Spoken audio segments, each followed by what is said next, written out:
Lên nữa.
The others come soon, or should we start? So we can start.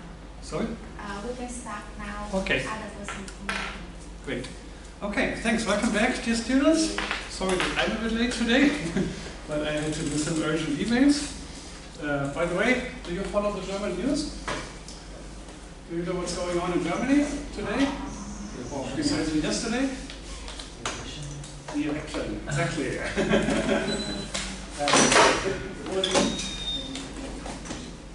Yeah, so yesterday was really a very important day for Germany. The new parliament was elected, and we will get a new government, and the government will be completely different. No, largely different. And you know what the biggest topics are in Germany? Why the people are unsatisfied with their current government? Maybe please enlighten us. I would say it's actually two things. One is migrants. In Frankfurt, there were more non-Germans than Germans, and we always had a large part of Germans. Since many decades, basically, Germany is a country where many people from all countries over the world come to. But after 2015, we had this large refugee crisis, and thousands of people from Afghanistan, from Syria, and from other countries with war days.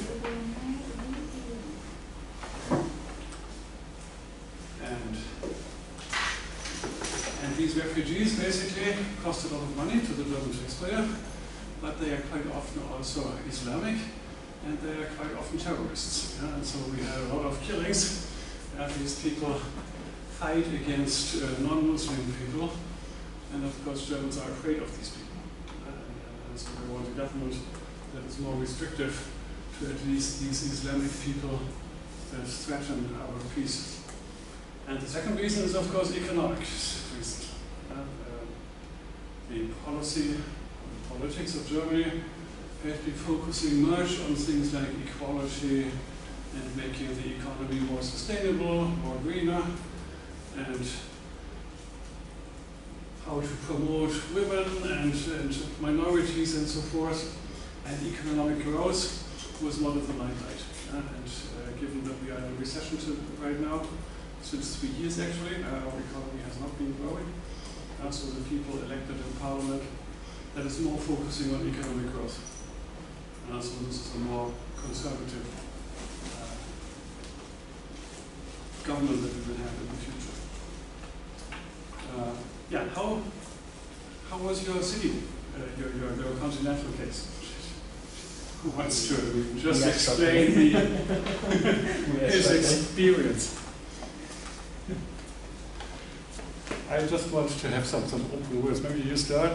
How did you approach this case? What was your learning from this, your experience? How many hours actually did you invest? Were you alone or in a team? And did you prepare something, a case solution?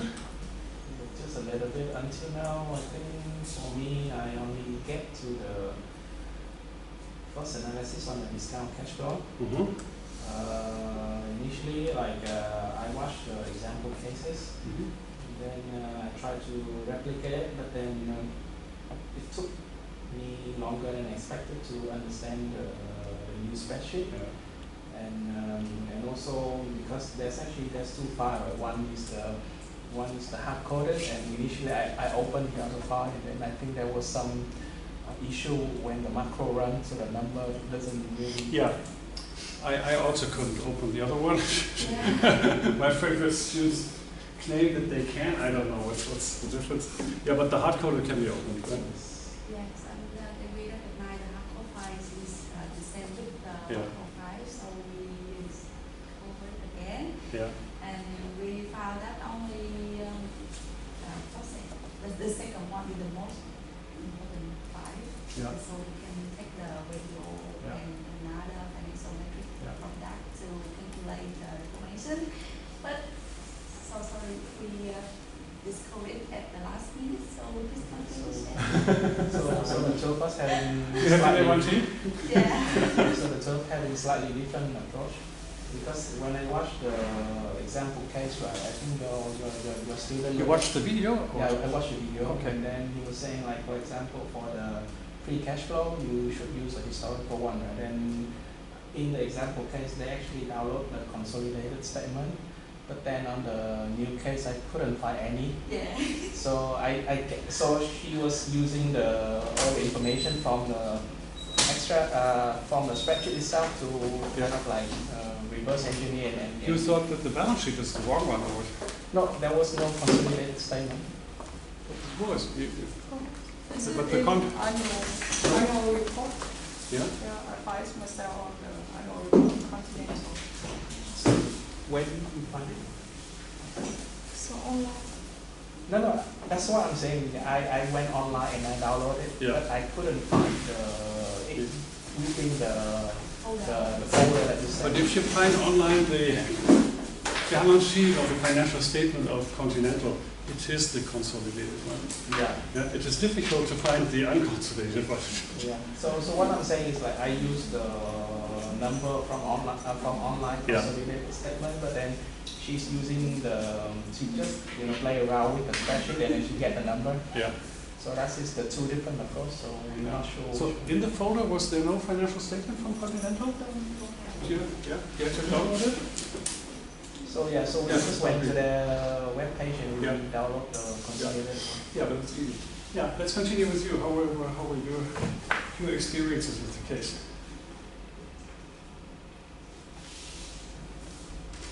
All four of you. Actually, the RCF is quite okay to find, but now I'm shocked with the WACC. So you got a shock with what? The wage hour cost of capital. Yeah, because I find Let's say in one sentence, what did you do? Did you do evaluation? Did you see evaluation or multiple evaluation?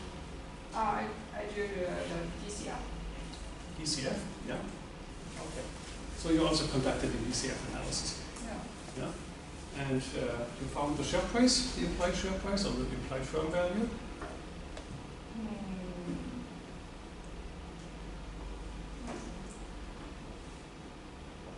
The results and the value insurance is correct. Doesn't matter. How much time did it cost you to get there? Maybe 1.5 of the day. Yeah. And you worked on yourself or in a team? Yeah, just myself. Okay. Yeah, let's go on. How about your experience? Can you please try to speak up as loud? I'm old, my ears are not very good anymore, and I really need you to speak very loudly. First of all, I really identify the revenue and the FCF and CapEx. But with the second step is that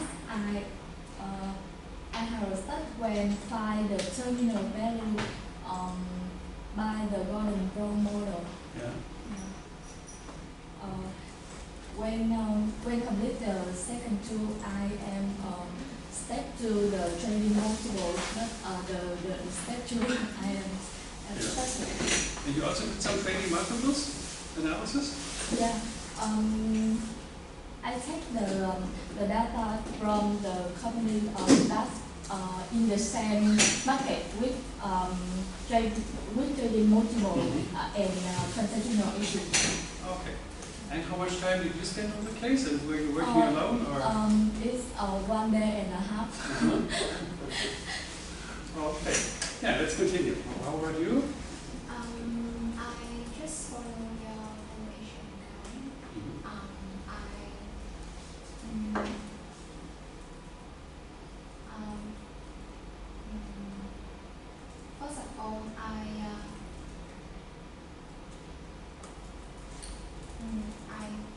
calculate the cash flow, and then I use to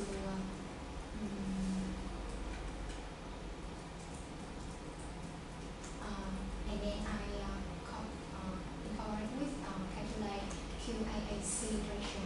Mhm. Yeah. And after that, I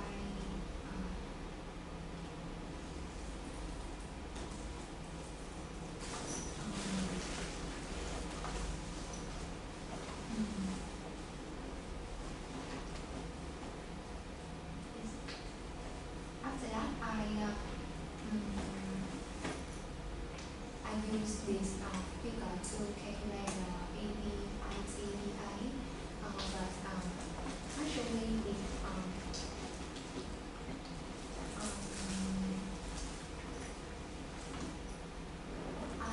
I watch the video in the valuation guide. Mhm. Yeah, and just like I stop in some. Did you basically present your results in a PowerPoint slide? Not yet. I just prepare on Excel. Yeah. Yeah. Okay. And what about you? First, I watched the video posted by your colleague, and then I used the estimates overview file to calculate the discounted cash flow. Mhm. But just like others, I can't proceed because it's complicated. Okay. And what about you? I had some health problems, so I was short on time. So I just spent around like 4 hours last night Yeah. trying to replicate the example case because I think I cannot have enough time for the automation case. But I tried to get into the class at Excel 5 for student. I think it's really interesting because I thought at first it was just about the 3 years, 2011, 12, and 13, and then it was both forecast until now. And I tried to see the forward time. So I tried to replicate the first step, but it's quite tricky.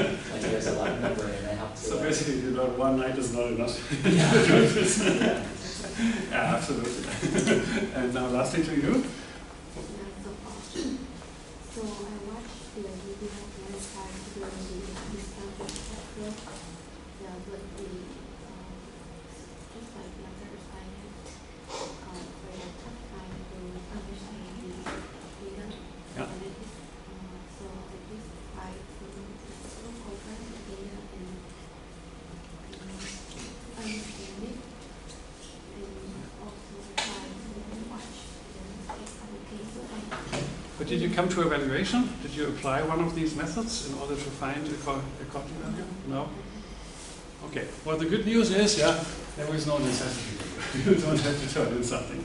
If you would be a student in my Frankfurt class, you don't have much more time, and you have to deliver full valuation. It doesn't need to look as beautiful as this one, but the overwhelming majority of my students in Frankfurt deliver something that is maybe 50% of what I'm going to present now. But of course the difference is they all have studied finance also when they were a graduate student, and they first get the introduction into corporate finance and then come to my M&A class usually. So my students in Frankfurt are much more advanced than you, and it's, I think it's nonetheless interesting to see how practitioners and more advanced students work, and that in the end it's just a huge amount of nitty-gritty detail work. You have to fill in so many numbers, you have to understand so many concepts, but it's not the theory, but usually other things that hold you back. So, you have this, I hope you've already found this. If you look up on the e-learning platform, I also this one.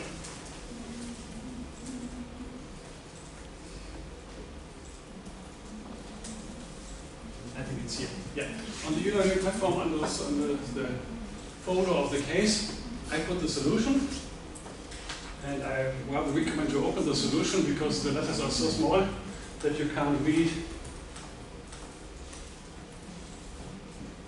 on this. Yeah, this is strictly private and confidential. And of course, Citigroup does not want this to be shared with anybody. And it's not made for customers. It is really made only for our students. But it was created by Citigroup. And when the Citigroup bankers basically come to my class and present this, they first talk about themselves. And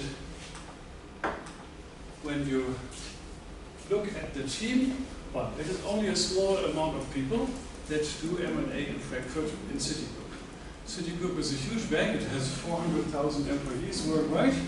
But M&A is a very small area, and these people work for it.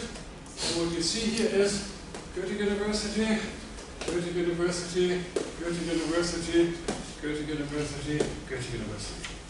And guess what class they have been taken? MBA.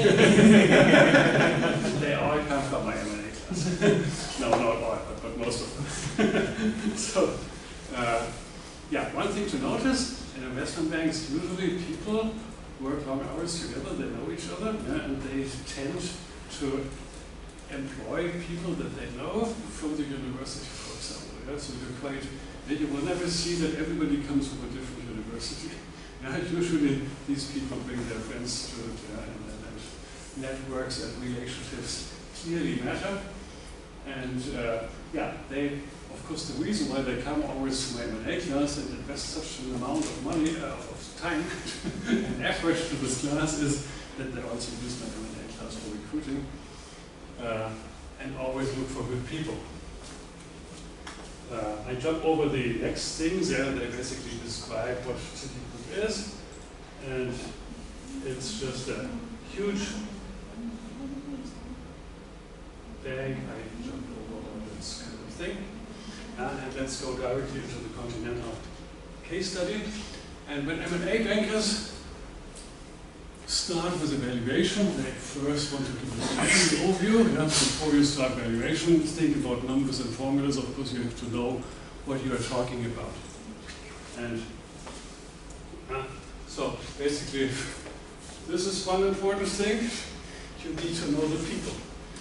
You want to take this company over, so you need to know who is the decision makers, what kind of interest do they have, what do they do. Then you think, what kind of segments do they have? And you see, this is mainly 50% is automotive, and then tires is another third, and 70% is high tech. So they become really only. We have a company that is basically made up of 3 different companies. It's not really one. And if you think about geography, it's basically a globally operating company. It just has almost equal shares in all the continents. Yeah, this is just the key financials and the balance sheet, and then you have a short company descriptions of what automotive, tech, and manufacturing actually are doing. Yeah, and then very important, this is the most important thing for M&A bankers, ownership structure. 46% is owned by so-called EHO group. So if you want to acquire this, you have to acquire this from them. You have to call them and ask them, are you interested in selling? Conti has been taken over in 2008 by this company. They then reduced to 46%, but with 46%, of course, you are almost the owner. You are the dominating shareholder, so you can't simply take this over by sending a letter to our shareholders. Please, this is my nice tender offer, and accept this tender offer. 200,000 employees, headquartered in Hanover, in the north of Germany. A very traditional German company. It started as a family firm, as usual, then went to the market, became basically a widely held firm, and then was taken over in 2008 by what is called EHO here. It's basically another rich German family, the Schaeffler Group, and they now basically dominate this. Yeah, and then basically you have a little bit of an insight. What are these three segments? Automotive, Quantitech, and tires.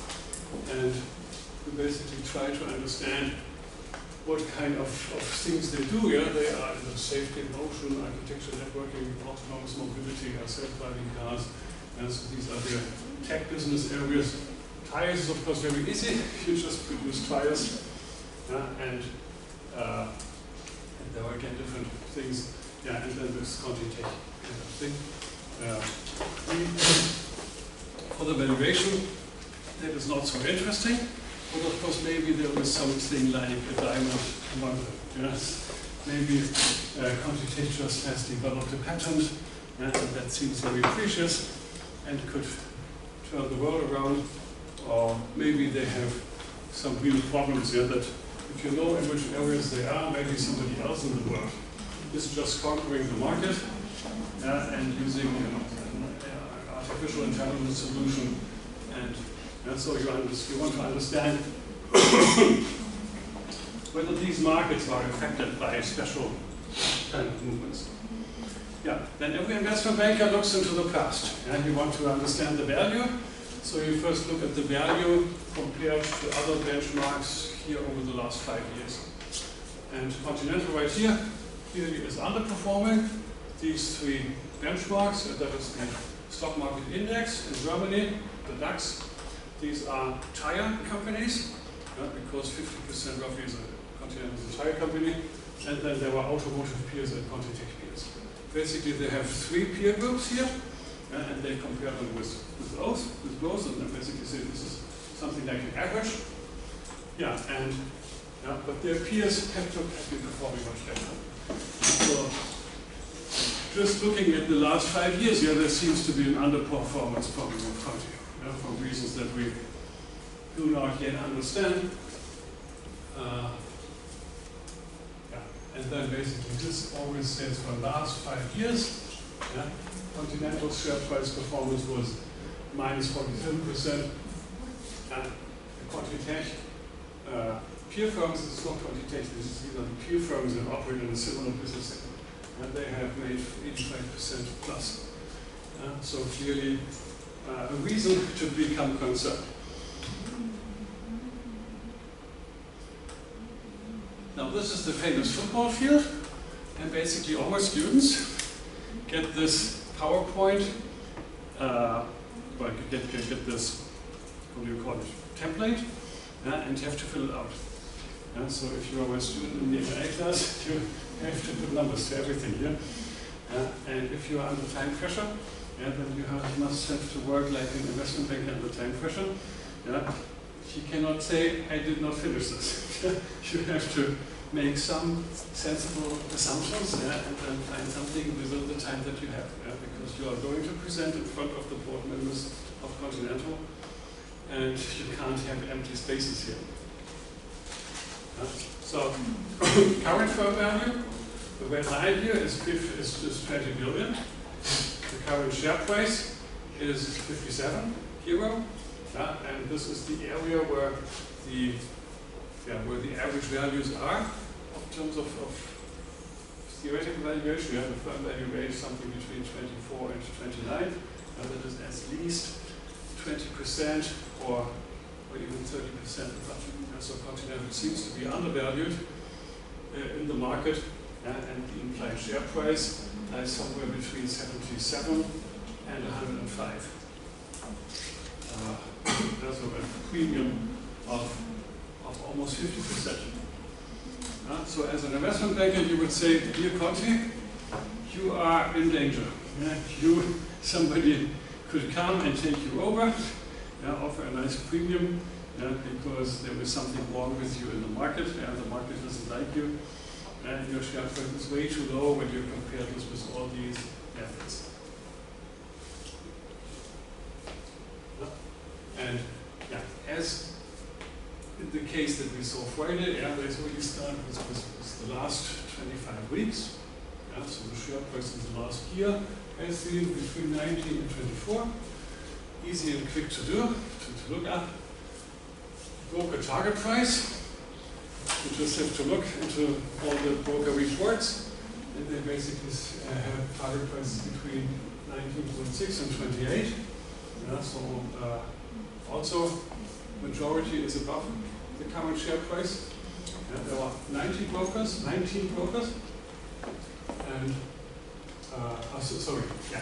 the share price is between 55 and 100, and translated into firm value. And this translates into 20 or 28 billion of euros. Yeah, and then they have multiples, and they basically have two different multiples. One is firm value over EBITDA, and the other is firm value over EBIT. And why these multiples and not other multiples? I would say Conti is a very mature firm, and these mature firms produce strong EBITs, yeah, so nobody would look at sales. For example, in this example, you do the sales multiple mainly for growth firms that do not have, or where the EBIT is in the future. Yeah, even if they have positive EBIT right now, yeah, this is expected to grow, yeah, and the value is, of course, what people expect in 5 years or so now. Yeah, and then you sometimes use the sales multiple. Yeah, and they use 24, 25, and 26. Yeah, because the investment bankers say, if we see the stock price jumping up and down, yeah, what is causing the stock price up and down? Probably, yeah, the biggest impact, yeah, the investment bankers say, is when the brokers adjust their 25 or 26 EBIT. Yeah, simply because they say this is what is most hotly debated in the market. The 24, yeah, we are in October, we are here in October 24. Yeah, the case takes place in October 24. The year 24 is almost done. Yeah, you already know 3 quarters. Yeah, so the investment bankers would say this is already incorporated into the price. Yeah, so the price in the market mainly depends on the future in the next 2 years. Yeah, and then they basically always say, yeah, from their analysis that comes on the next page, this is basically summarizing everything that comes later. And they say, for example, in the peer group, yeah, the range is a multiple between 4.4 and 5.4. Yeah? So let's take EBITDA for 26, the estimate from the brokers, and multiply this with this multiplier that we see in the market. Yeah, they have a precedent transactions analysis. You will see later on, and it is based on the last 12 months EBITDA. Yeah? So this is future EBITDA. This is basically the last 12 months. I don't know exactly how they do it, but I think that you really use, if they are after the 3rd quarter, they use the 3 quarters of 24, and then the one with the 4th quarter of 23. And so really the last 12 months from today. Aggregate, calculate the aggregate EBITDA over these 4 quarters, and then basically multiply with the median multiplier of 7.1. Yeah, so they find the transactions that took place. On average, the acquirer was paying 7.1 times EBITDA, or the implied firm value from these transactions was 7.1 times EBITDA. Yeah, and the wage was plus minus 0.5. And you know, 2 important transactions, yeah, simply because Schaeffler is the owner of Continental. Yeah, Schaeffler paid 5.8 in a recent transaction, yeah, and then there was another very prominent German transaction, which the investment bankers believe is basically very relevant, and they actually catch a high multiple. And so,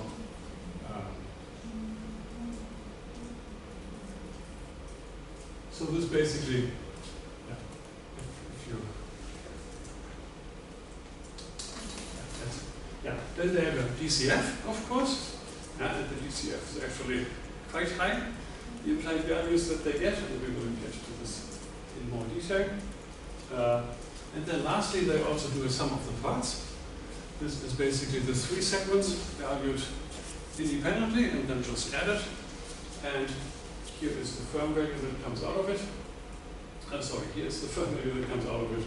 Yeah, also more than the firm is currently worth.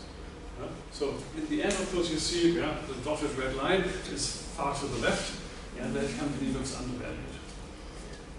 Now, of course, you have to understand that investment bankers make money from getting business. And when they present something, of course, they want to frighten the people a little bit. I have been a consultant at McKinsey, and the first thing that we did to our customers is, look, dear customer, this is the history. If we just extrapolate to the future, you will be dead soon. If you do nothing, if you don't hire McKinsey, your future is highly uncertain and very negative. So please hire McKinsey. They also want to be hired, and of course they say, look, you have a problem, you are undervalued. You need help by investment bankers. Professor, can I ask? Sure. You're always can you please intervene whenever you like. If it's like things in yellow one, after they using different approaches to calculate the firm value and the current share price, so how can they come up with that? To be honest, I think they just put it manually. I think there was no algorithm behind it. They just look, well, of course, these bars should be mainly in it. You could basically say all the bars start at 19, this is the smallest number, and then this is the biggest number. So you could have the yellow area from here to here, but that would be way too large. So I think they tend to say, where is the majority of the masses somehow in? But this is, I think, a completely non-academic approach to do this. The average of all different approaches at first. Of course you can have, you can basically say there was a distribution of values, and you cut off the 25% extreme values, that could be something. But honestly, I don't think that they did it yet. I think they just basically said, but it looks like it's a little bit academic, so it's not a round number. If you do it just by side, you would say 25 to 30 or so. Maybe they really cut off 25% of the observation.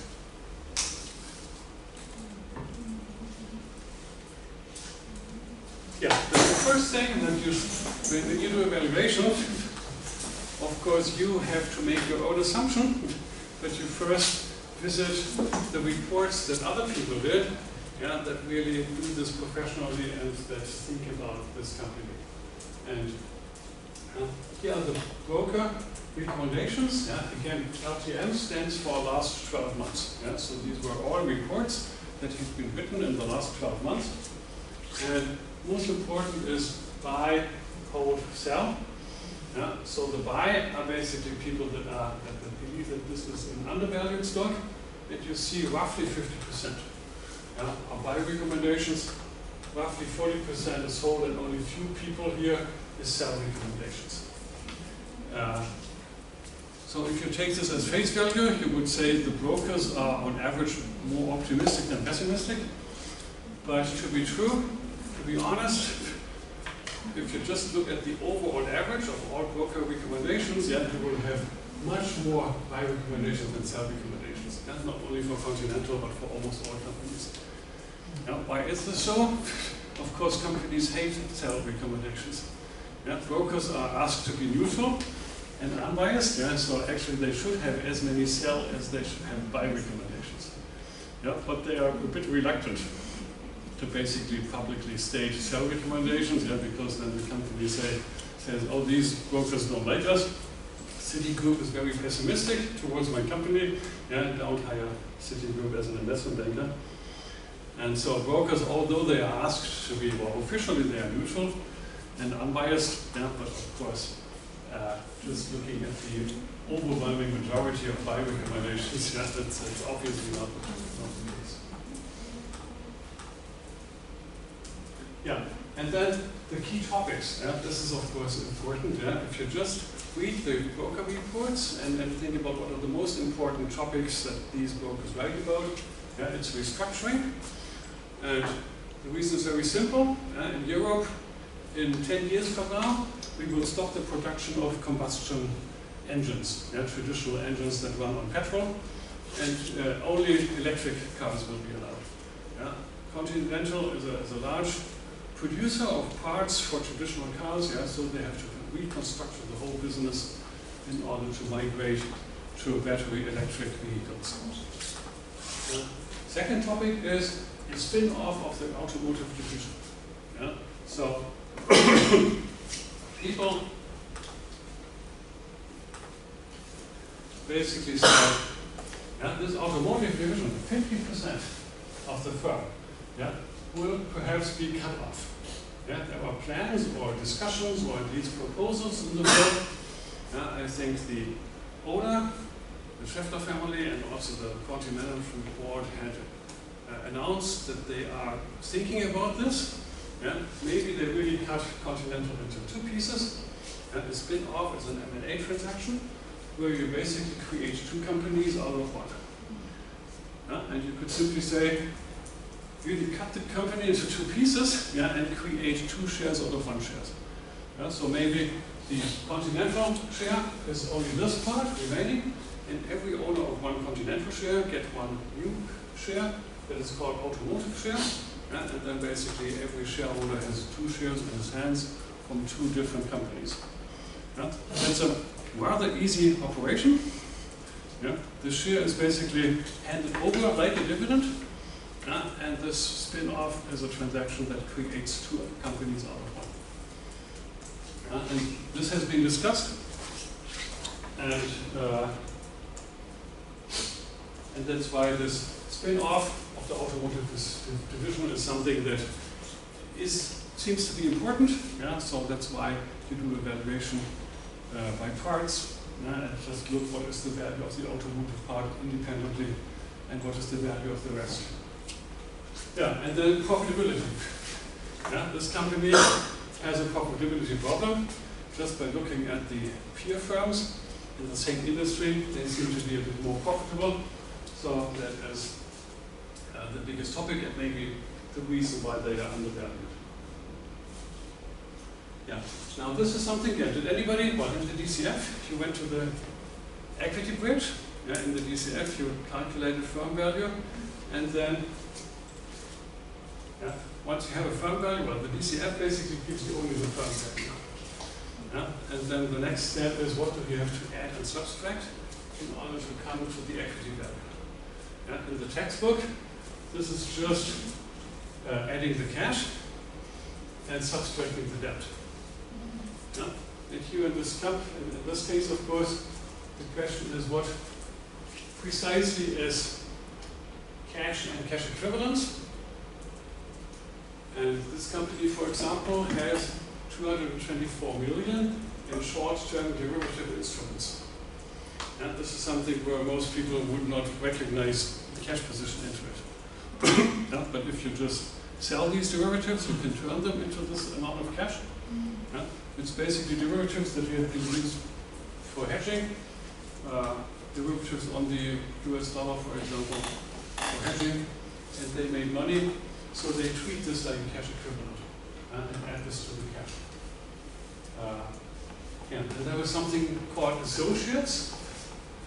And if you look here, joint ventures and associates, that's basically a non-operating asset that is not in the consolidated balance sheet. Okay? I told you that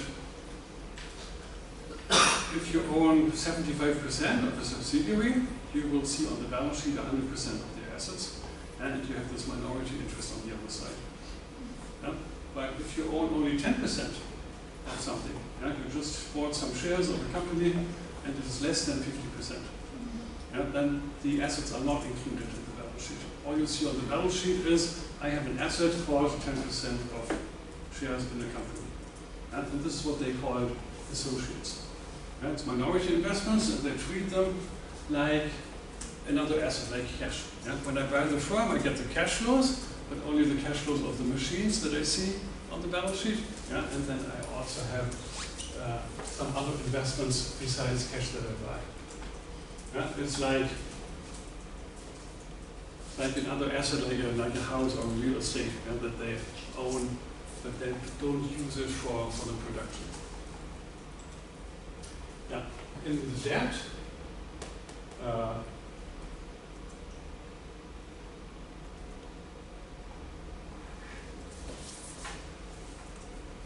did anybody come to this? If you look at the balance sheet, the debt I think is much smaller because here they included, for example, leasing liabilities. Yeah, leasing liabilities are treated here like debt. I don't see. Yeah. Okay. Continental's debt includes bonds, bank loans, and leases. Yeah, so the leases that you find on the balance sheet are treated very, very much like debt and added to. And then very important, the pension deficit, yeah, as another kind of debt, which is taken from the balance sheet here in this thing. Yeah, and then we have this minority interest. Yeah, that I told you on Friday. Yeah, when you have the majority in a subsidiary, yeah, but the minority still belongs to somebody else. Yeah, it's not important here, it's not so big, yeah, but it should not be forgotten. Yeah, so,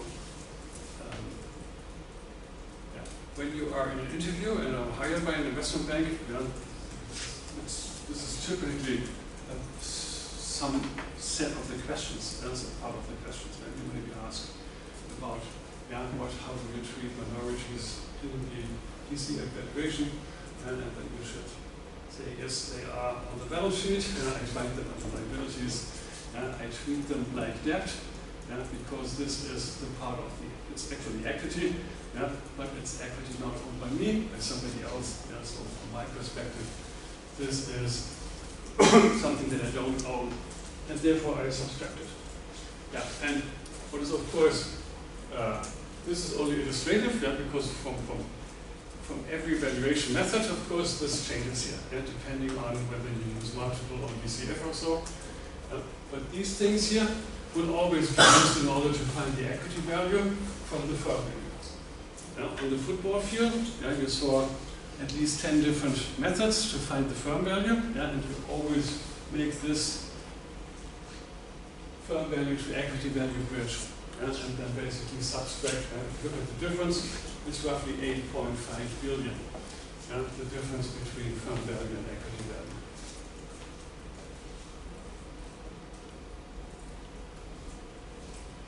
Yeah, and investment bankers obviously like slides full with nitty-gritty details. Yeah.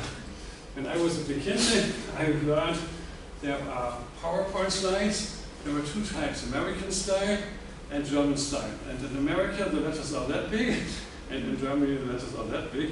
But this is so small. This is so small that you can't even read it.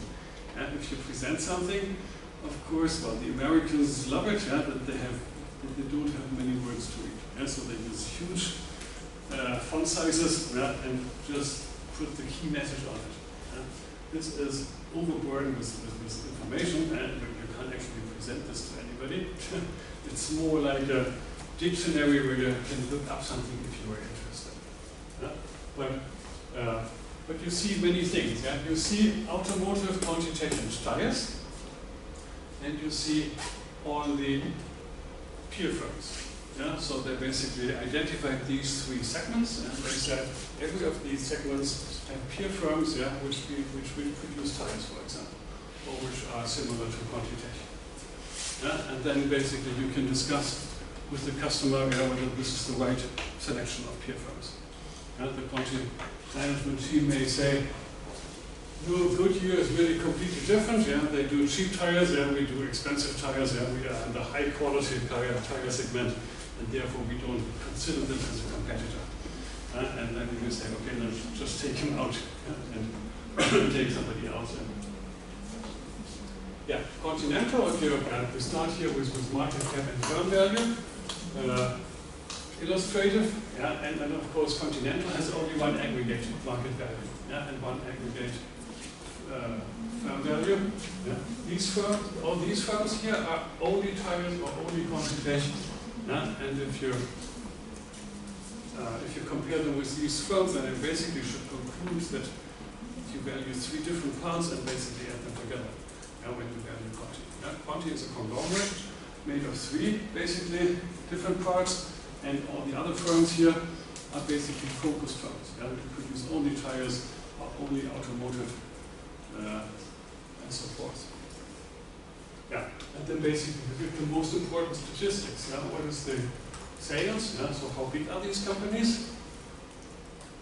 And you can compare them with Continental. Yeah, just look at the tire segment, 14 billion in sales. Yeah, that's somewhere in the middle. Yeah, there were three bigger tire manufacturers and three smaller. Yeah, because one thing is always, do you exploit economies of scale? Maybe you are too small, and you have a profitability problem because you are just too small. Yeah, but Conti is at least bigger than these three, yeah, and they also survive. You look at the growth rate. This is a stable industry, as is the tire business Conti. Nothing special here. Yeah, if you would see the competitors are growing, you are not growing, yeah, then of course you have a growth problem. Yeah, and then you look at profitability, yeah, and EBITDA margin and EBIT margin. And always look at the average of the competitors and then compare this with Conti. Yeah, so let's look at the tire business. 14% is the EBIT margin expected for 2026, yeah, so based on broker estimates, and here the average is 12%. So actually here Continental is overperforming. They are expected to do better. And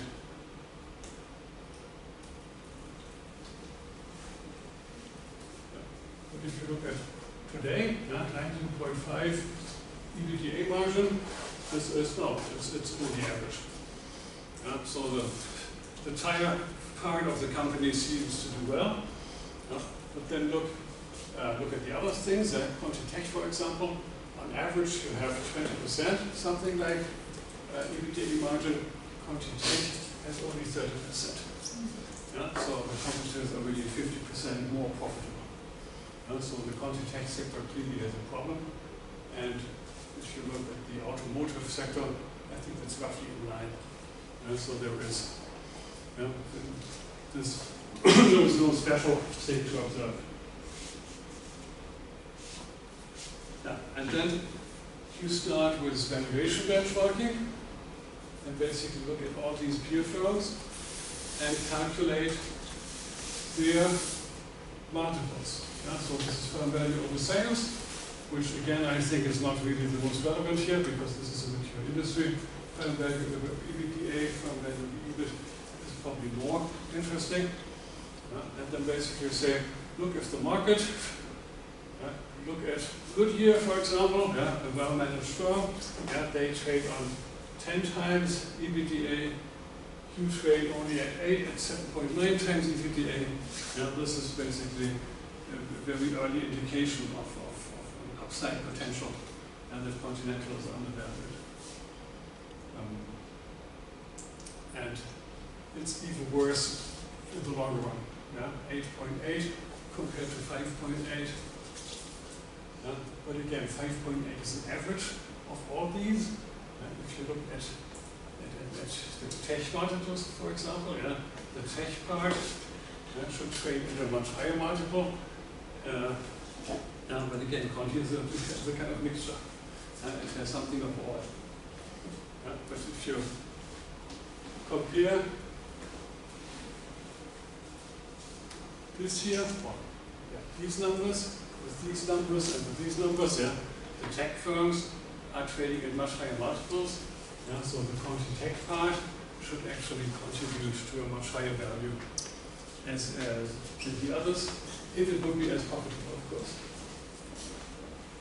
So this is the entry into the multiples valuation, that you basically look at pure play firms, yeah, people that do, firms that do only tire or only things similar to Quantitech, and you basically look what kind of multiples are they trading at, and compare them with the aggregate Continental. Okay, next.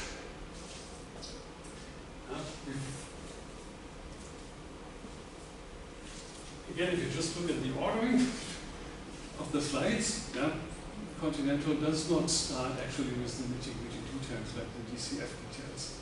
Yeah, they want to talk about something that is not boring to the people.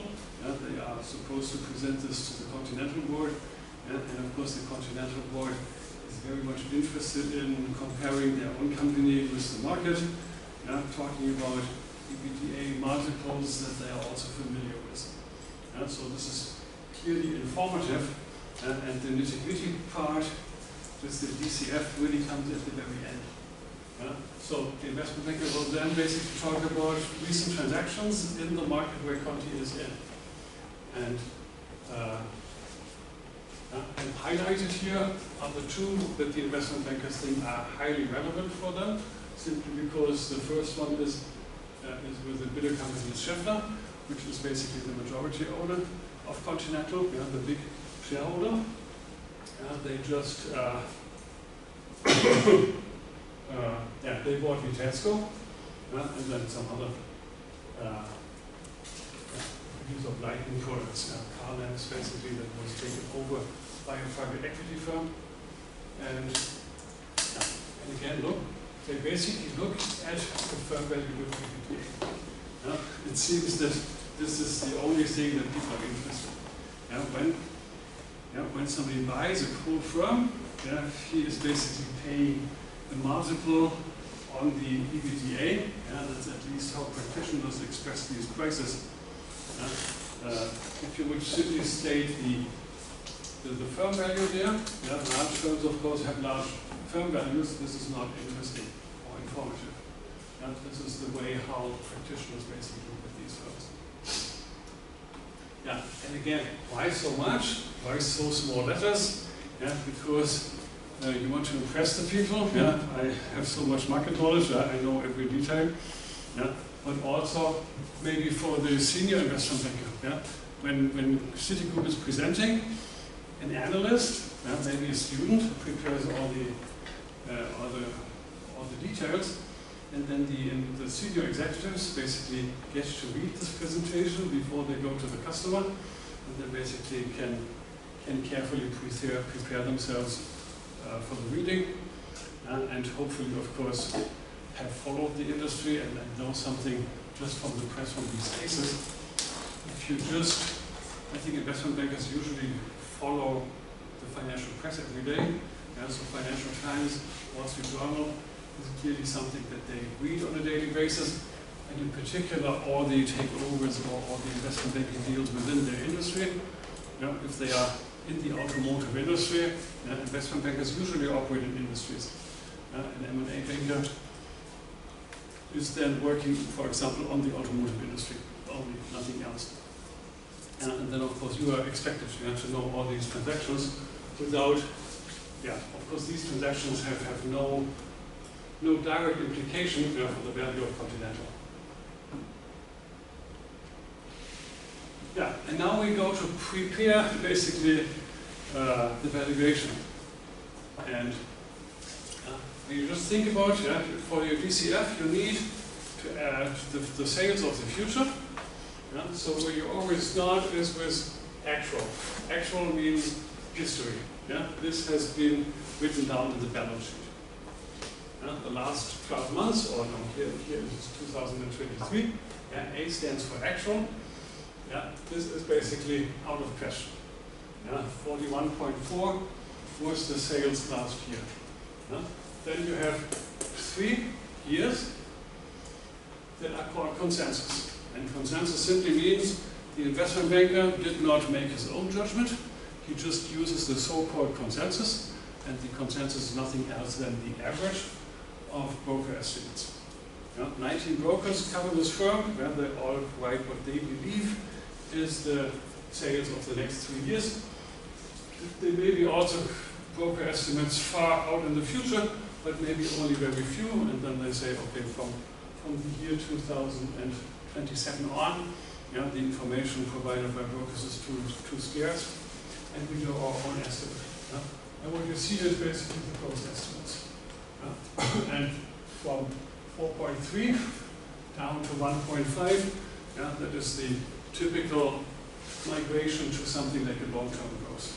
Yeah? So currently they seem to go a bit faster, but here, this year they have a problem. Yeah? This is basically coming from all the car industry in Europe that has a difficult year, simply because this migration from fuel engines to electric engines costs a lot of money. Few people buy cars, and therefore the sales actually goes down. Yeah, and the same thing with EBITDA and with EBIT. Right? You have an actual, you have the consensus estimate, and then basically you just extrapolate. And interesting is always, well, then obviously you start where the consensus ends. Yeah? So your first estimate is basically dictated by the last consensus, and then the question is where do you end? Yeah? Here it is clear, yeah? You start with 3% and end with 1.5% because you believe that 1.5% is the long-term growth ratio for whatever reasons. Yeah? This is a mature company, and 1.5 is the average GDP growth, and that's why you say this is a reasonable thing to assume. Here basically, you say this is aligned with the lower end of the company guidance. And again, company guidance is a word for the management expectation. Management basically has declared to the public that they expect a long-term EBIT margin between 8 and 11%. So they use 8.5 because they know management is a bit too optimistic, and then the lower band seems to be reasonable. And this is of course basically that it stays constant, from 8% to 8.5%. So profitability is actually more or less constant after 3 years. The same thing here with EBITDA, that is slightly increasing.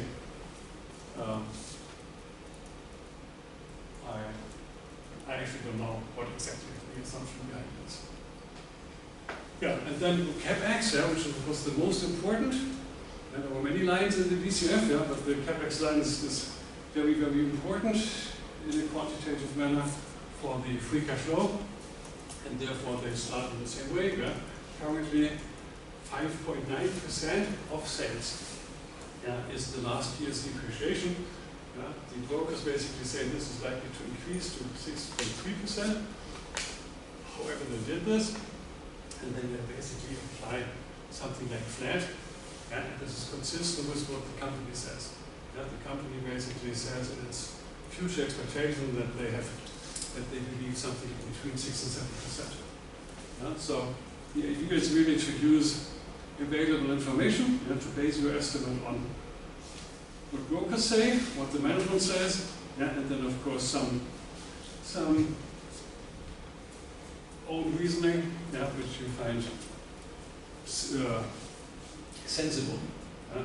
In the end, don't forget, this is a quick and dirty kind of valuation. This is not a detailed valuation based on some McKinsey detailed plan how to develop the company, or a private equity firm that is doing the valuation. They would do much more in detail. And also recognize this is a group business plan overview. So basically you put all the 3 segments into one basket, and extrapolate the whole basket.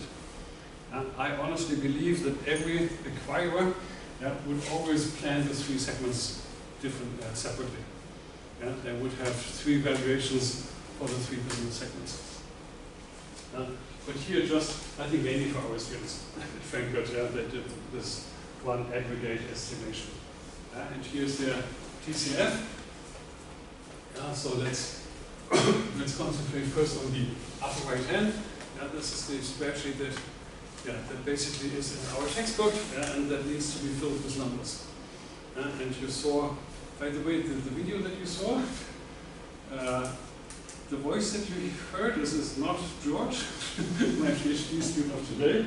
This was Sazan, a PhD student of 10 years ago, in 2014. Yeah, he recorded the video. And Sazan is from Iran. Yeah, as usual. I think I have only one German in my house. Yeah? All the other people come from all over the world. And Sazan is today a professor of finance. Not in Iran, not in Germany, but in the Netherlands. Yeah? So in Europe, basically, we have a European market.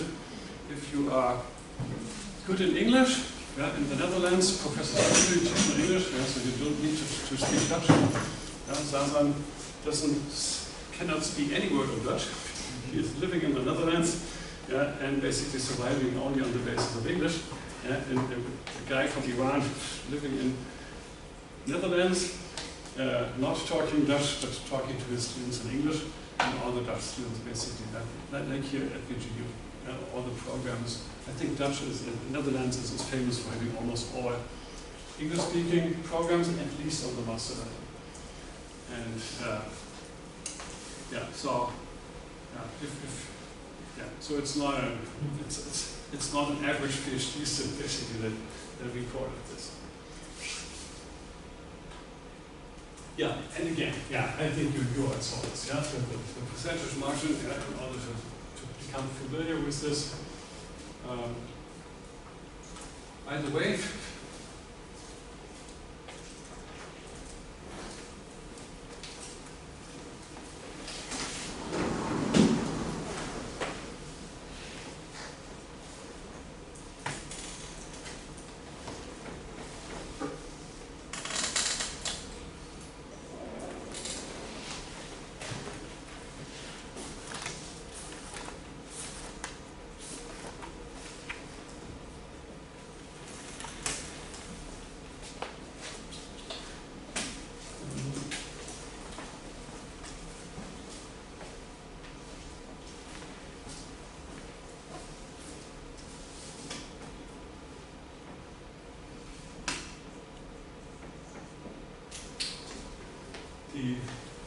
you just look at the free cash flow, yeah, 1.68, 619.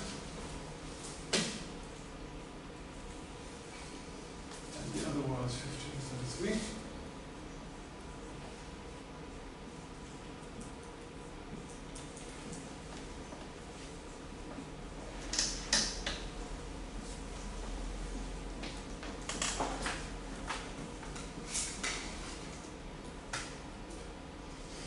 Very practical thing in valuation is what is the time between the valuation date, it's not the time, so valuation date, and in every valuation you assume a valuation date. In the case you were asked to use the end of the year. Yeah? So you were valuing this, the students were doing the valuation in October. Yeah, but they were basically doing the valuation on the 21st of December. And then, of course, these are the free cash flows, and you have to discount them. Yeah, so what do you do? What is your discounting period, yeah, when you are talking about the 24 or the 25 cash flow? Any suggestions? What is the question mark here?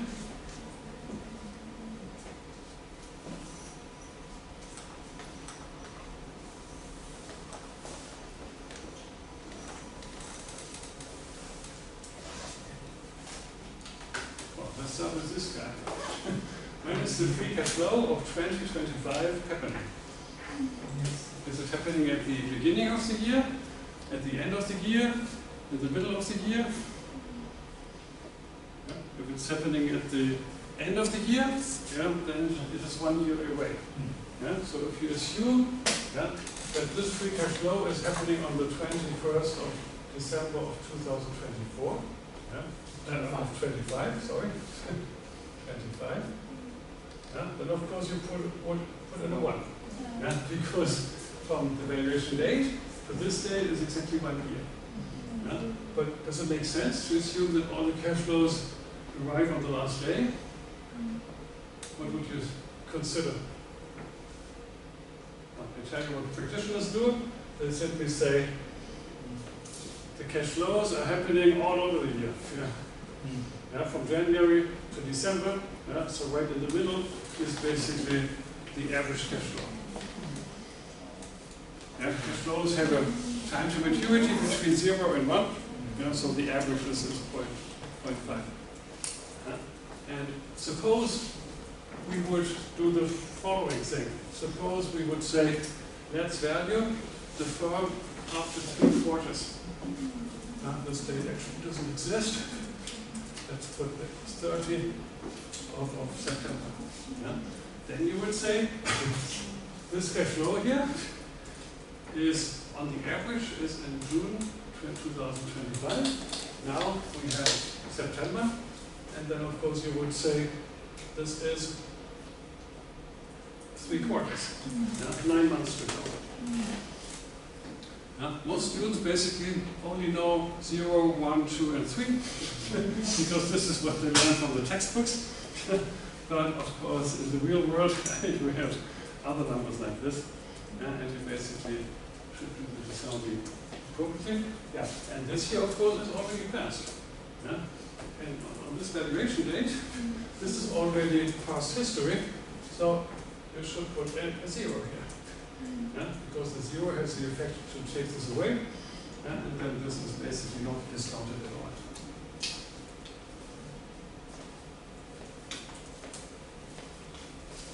Yeah, and again, this is an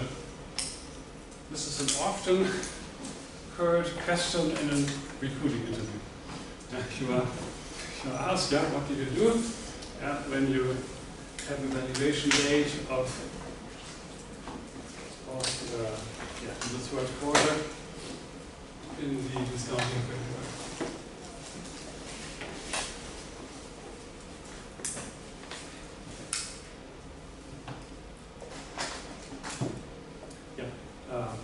Well, some of you have done a similar analysis, a DCF analysis. What is the difference between this and your analysis? What did you assume? I assume different growth rate. Yeah. Here they have each be a different growth rate for me. I just use like a 3% across, and then the terminal rate I put 2%. Yeah. And the end result was something. Overall still undervalued, but the equity value one is slightly higher, about 22,000. Okay. But that gives you confidence at least that the spreadsheet that you did was okay. So of course, if you are a bit more optimistic, then you will return into higher equity values. Yeah. Other students? Where did your spreadsheet deviate? Or did you do a DCF valuation? No? What kind of valuation did you do?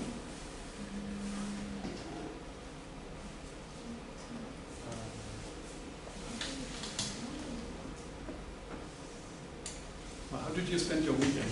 What kind of analysis were you engaged in?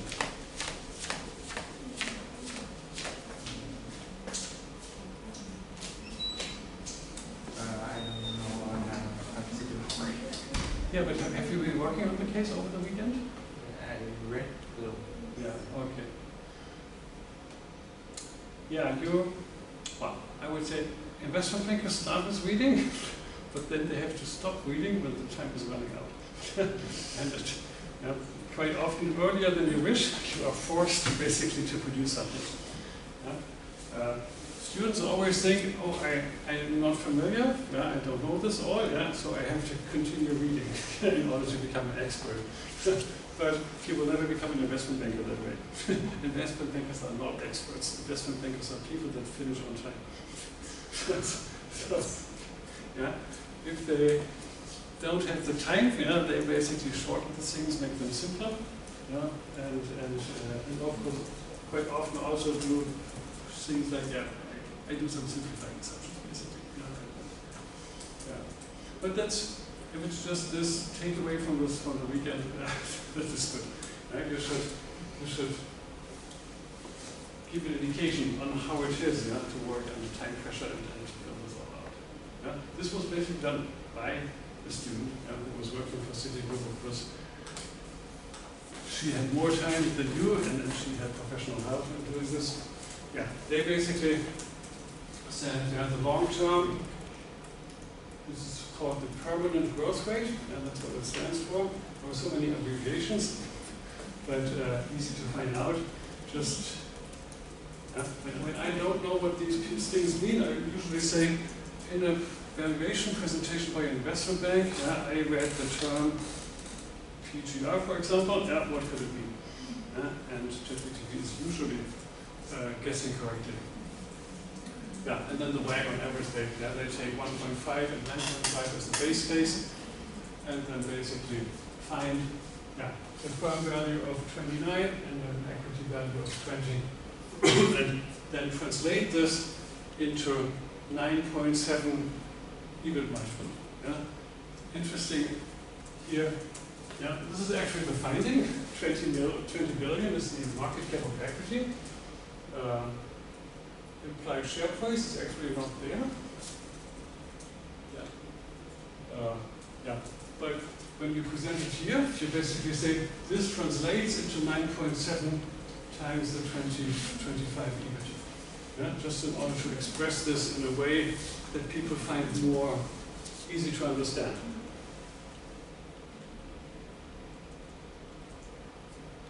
Yeah, and then they also do a sensitivity analysis, but not on the growth rate as we saw Friday, but here basically on the EBIT margin. If Continental would be able to bring the EBIT margin to 9.5, then the value would go up to 32. And this is of course something that practitioners understand quite well. They know what to do in order to bring EBIT up that way, and then basically see the value implication and you can evaluate whether it's worth the effort or worth the investment that needs to be done.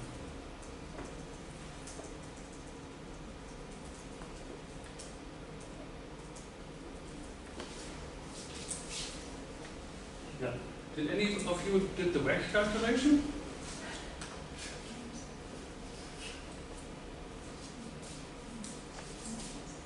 Did some? No? Maybe you're just too reluctant to tell if you did something. They started with a target capital structure and basically looked at the peer companies. They looked at the median capital structure of selected companies. So basically said, in this industry, you usually have a capital structure between 25 and 30%. So they use 27.5 as the debt over total capital. And then from this capital, they estimated the cost of debt to be 2.5%, after tax, of course. And they used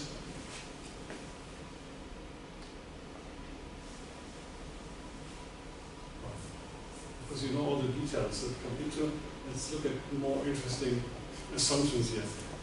They said they basically use two different equity market risk premium, and where do they come from? They use it from Citi internal. They say a range of 6.3 to 7.2. That is on Citigroup Financial Strategy Group analysis. So basically they say we have a research group within our firm, and they say that the equity risk premium is somewhere in that range. The risk-free rate, they use the 10-year German government bond. They could also use the 30-year bond rate. I think the majority, I would actually prefer the 30-year because the assets are for 30 years and why not use the longer term, but that's up to you. Tax rate is 30% from the tables. The expected long-term yield on the bonds, that they use as the cost of debt, is basically from the longest maturity traded bond.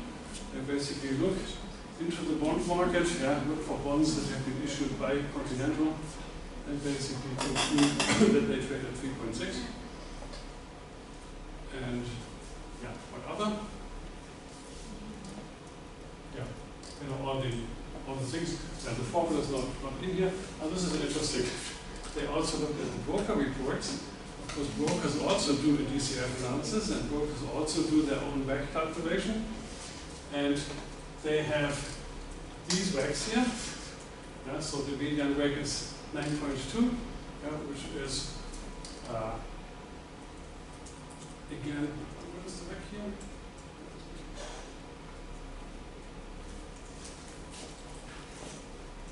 Yeah, over here. This is the WACC that Citigroup calculated, something between 7.6 and 8.4. And the brokers actually calculated with higher cost of capital. So they would even find a smaller value. Higher discount rate translates into lower valuations. And they also look at the growth rate issued in the broker reports. And basically here the brokers are a bit more pessimistic. So in the end, of course, you have to defend your assumptions. And one way of defending is, look, this is in line with what other experts say. Or this is derived from market data, which I picked. And then, of course, you can discuss. But in the end, of course, you say it's also important. We are in that range. So even if you are somewhat, if you have different assumptions, then you probably will also stay in that range.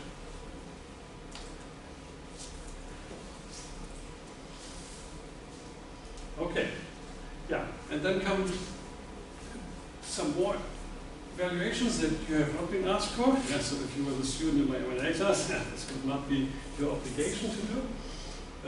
But it's very, very reasonable to do this. Basically, you say there were 3 parts, and I value these 3 parts separately. And the first being 5, the other 3.6, and the target being 15 in value, and that adds up to the overall firm value of 22.9. And then the question is, of course, how do you value these segments? Here,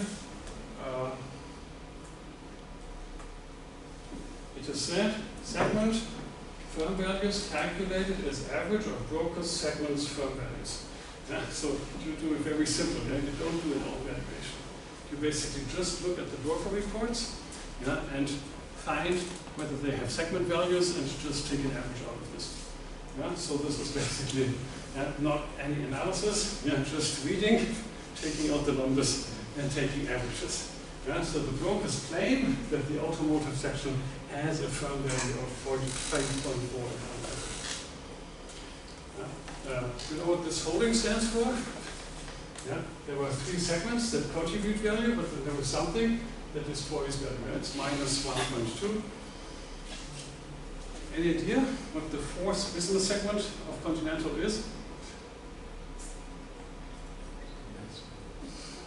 If you look into the segment report, they basically say we also, they call this holding, which is basically the headquarter. The headquarter has many employees. They cost a lot of money. The headquarter doesn't have any profits. They only spend money. So it's clear that this is negative. And of course, the headquarters is for the whole group. It's not for Tire, Tech, or Automotive. So many firms that have segment reporting usually have a last segment that they call holding or corporate headquarter. And this last one always has a negative value because all you do there is to pay salaries of the people.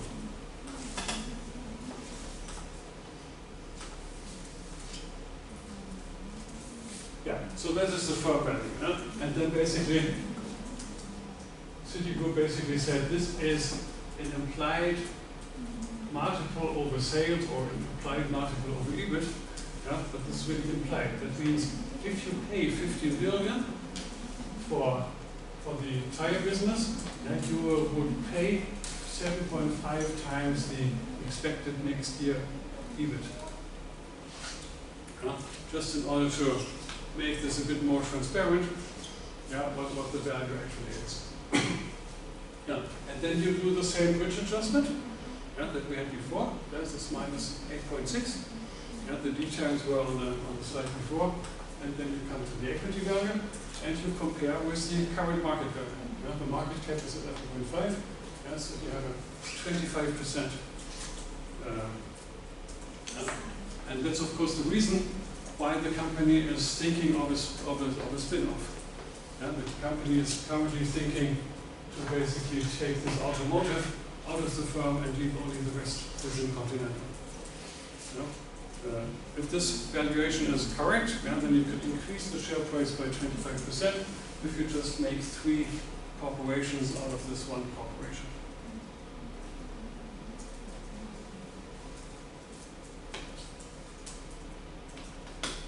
Of course, many people in the headquarters then are likely to become unemployed. If you make 3 corporations, you don't have a headquarter anymore.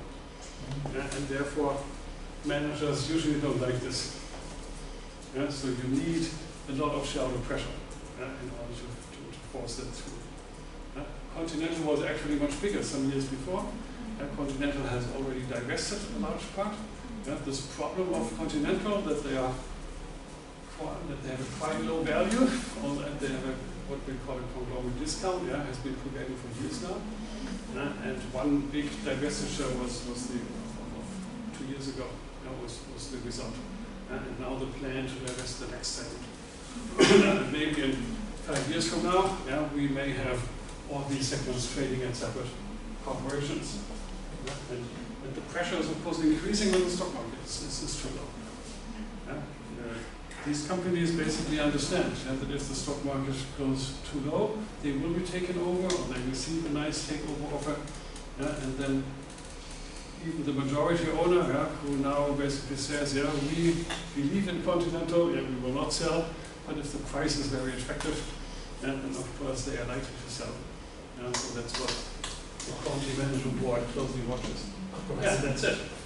Can I ask that? Sorry. Why did you say it's like 3 segments, right? Because I remember in the executive board they have like 4 CEOs, so they are like different CEO for different part, and the one that you say maybe when they divide the whole big company into 3 other companies, specializing in each field. So the holding thing, like so one CEO will disappear, right? Because there's no need for them anymore.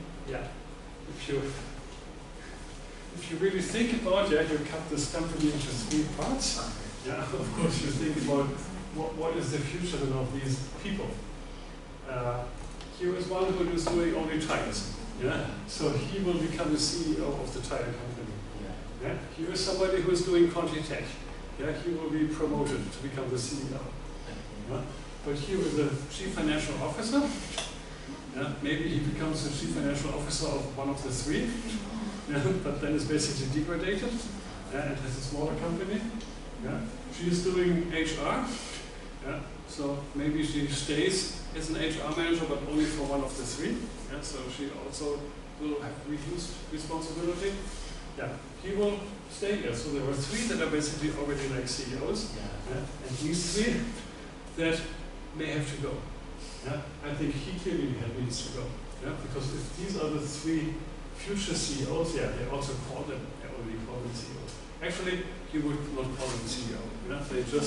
They are the leaders of these segments.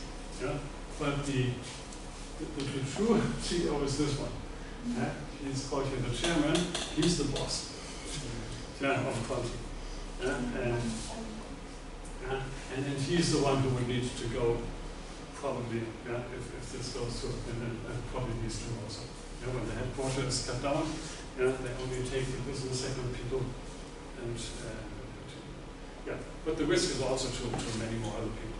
I think all the people that work in the headquarters are threatened.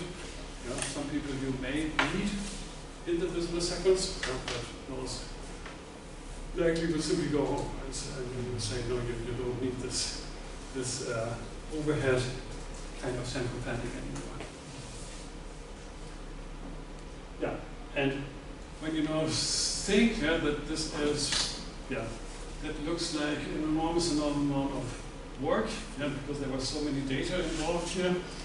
Of course, it's lots of nitty-gritty work. You have to read through many papers, get the information through. And the main part, you understand why people work until midnight. It is tedious work.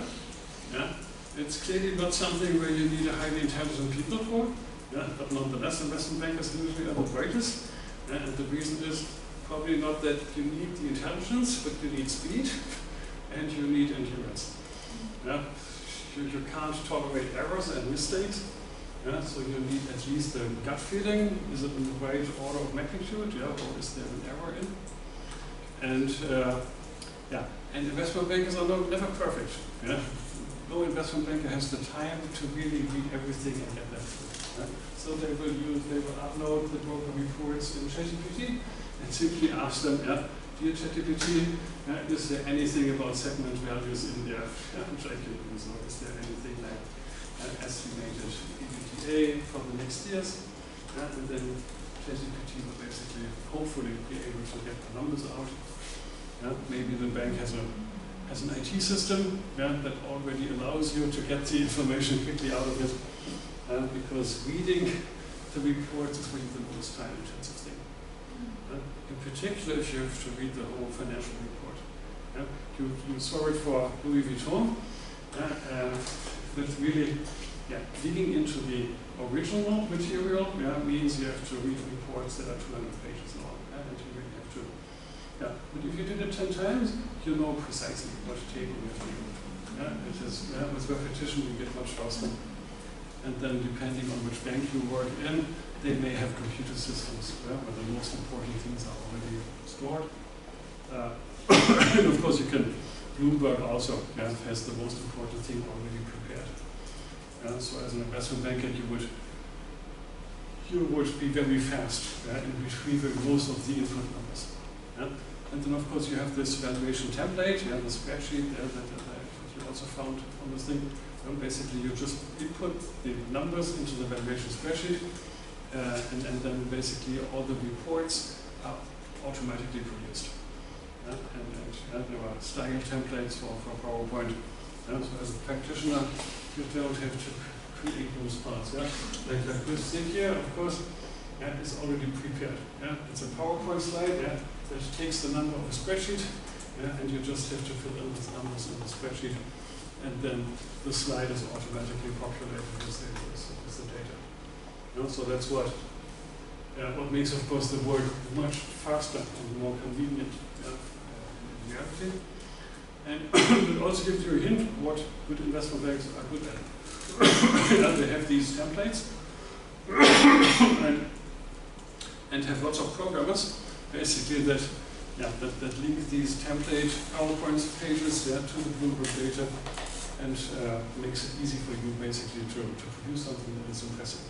In the end, investment bankers love to impress people with huge amounts of data, and people always think, oh, you must have been working for weeks to do this just for me. Well, I'm so grateful that you did all this great analysis. That's the kind of thing that you want to achieve.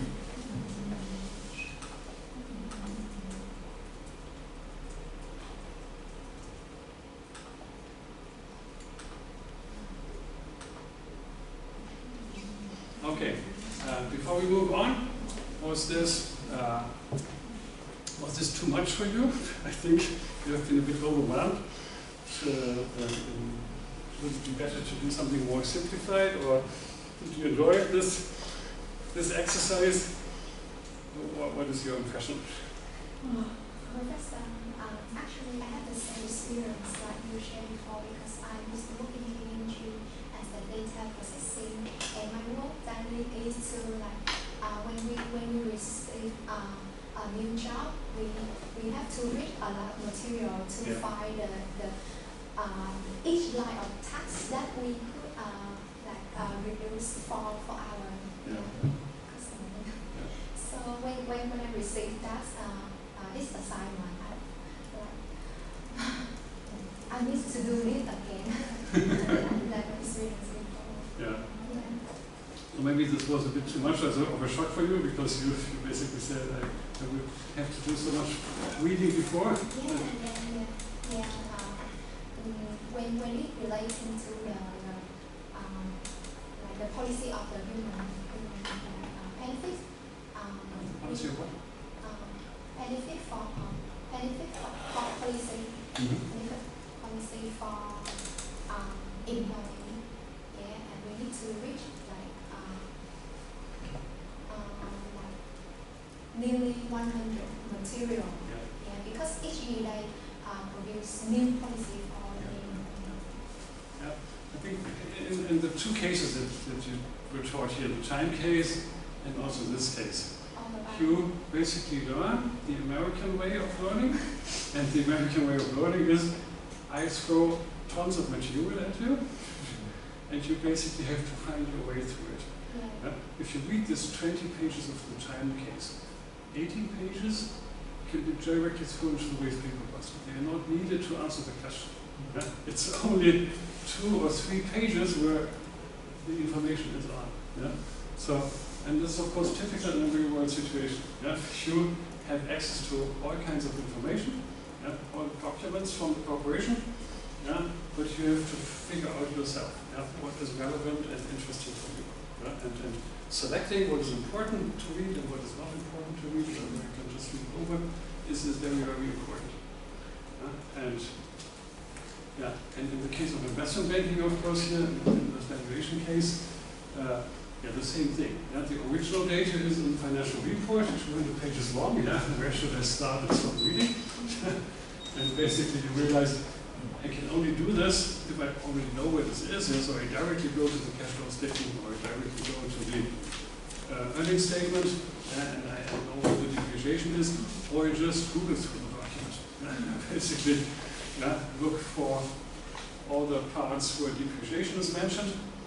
Usually there was one part where the company explains the depreciation and the comments, and then they write something like that. We expect in the future, or on average, we will have 6 or 7% of sales, or so.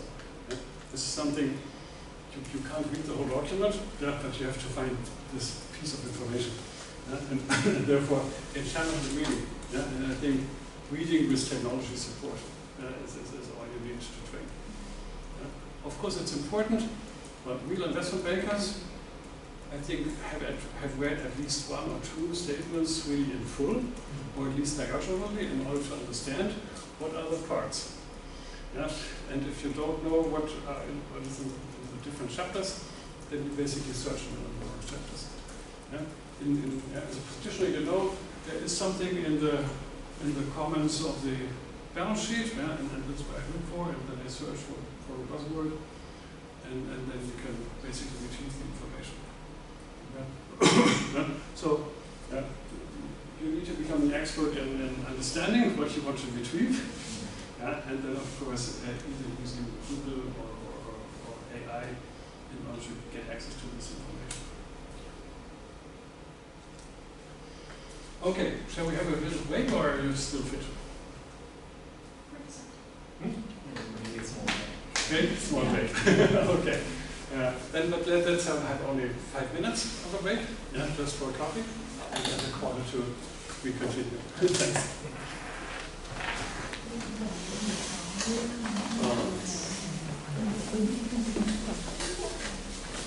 Okay, I forgot my water. Maybe it's 7 minutes because I need to get my